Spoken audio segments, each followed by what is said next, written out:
From NBC News World Headquarters in New York, this is NBC Nightly News with Brian Williams. Good evening. More than almost any place else in this country, organized labor unions helped to make the state of Michigan an economic powerhouse for generations in this country. The anger boiling over. Officers turning to pepper spray to control the crowd at least 10,000 deep. Michigan becomes the 24th right-to-work state, joining others largely dominated by GOP-controlled legislatures. The Republican governor has signed the law. To have him, with a stroke of a pen, take our rights away is offensive. These so-called right-to-work laws, they don't have to do with economics, they have everything to do with politics. What they're really talking about is giving you the right to work for less money. Tonight, some wonder if Ohio could be the next state to take up this very controversial issue.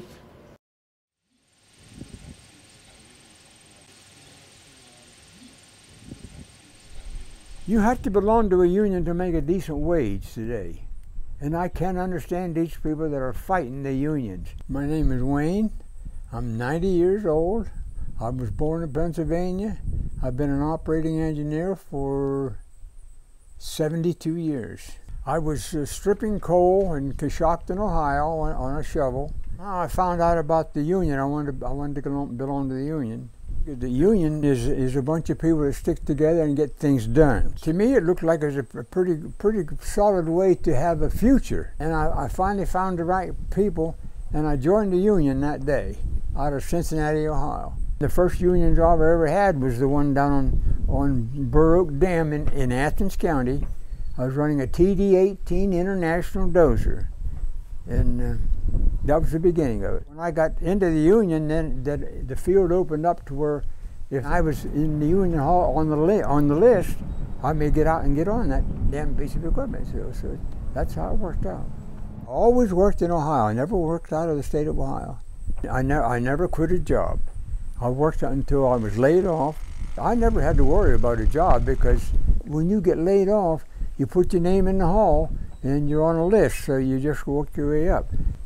Go out to another job someplace. Today, if you get laid off, there are no jobs out there. I mean, it's terrible. Back then, if I got laid off Friday, probably Tuesday, I'd go into work for another outfit.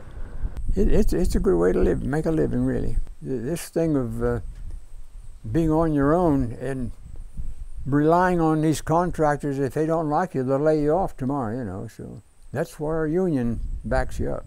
This right to work, that's unbelievable. Let the American people have a decent way of living, you know.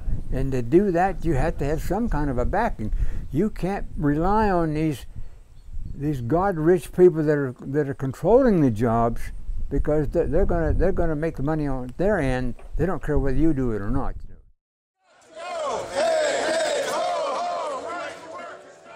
Ohio is right on the edge.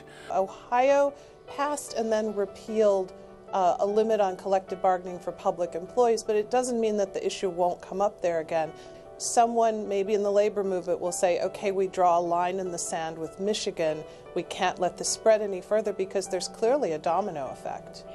Union leaders in Ohio say that despite what happened in Michigan, they are committed to preserving the rights of union workers here in Ohio.